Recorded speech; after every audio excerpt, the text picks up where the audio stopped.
Këto larg këtyre gjithashtu, sidomos larg këtyre që citojnë Kuranin dhe ndërkohë bëjnë hajmali e gjëra, nuk është e vërtet, nuk janë gjëra të vërteta.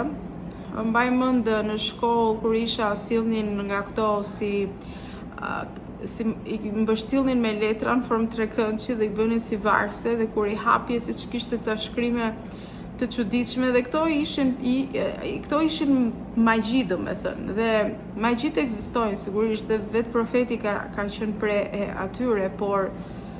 prandaj namazi, prandaj përmendja e Allahut, sidomos namazi, gjithë duke i bërë të 5 vaktet, njeriu është i mbrojtur.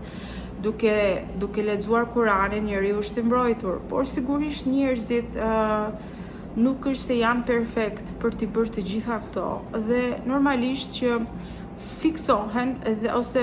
kapen me pëshpërimat e shejtanit dhe dëgjojnë këto gjëra dhe mendojnë se janë të vërteta. Kështu që larg atyre që shkojnë dhe adhurojnë varret, apo e quajnë njeriu e ndjer se kur do t'i plotsoj gjëra apo dëshira. Këto ndodhen sidomos në për këto teqet e tjerë që shkojnë tek varri dhe vendosin ku diun gjëra, besojnë se kjo është një shirk shumë i madh, është një gjë shumë e gabuar, dhe është një lloj psikologjie manipulimi që bëhet për të besuar që do të ndodhi kjo në të ardhmen, dhe po ta vini re kushdo që shkon për këto një vende të mira, siç i quajnë, sa më shumë të kërkojnë për të ardhmen e tyre, aq më shumë e ardhmja do t'i largohet. Aq më shumë do t'i largohet dhe t'i bëhet më largët e më largët, në këtë mënyrë që njeriu të shkojë sa më shumë, domethënë tek këto njerëz, dhe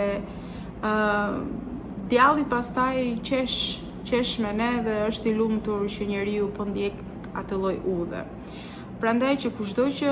shkon, të mos shkoj, sepse gjë e keqet i vjen, domethënë e ndjek nga pas. Këto janë vende të errta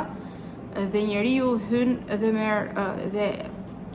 merr atë errësirën dashje pa dashje, dhe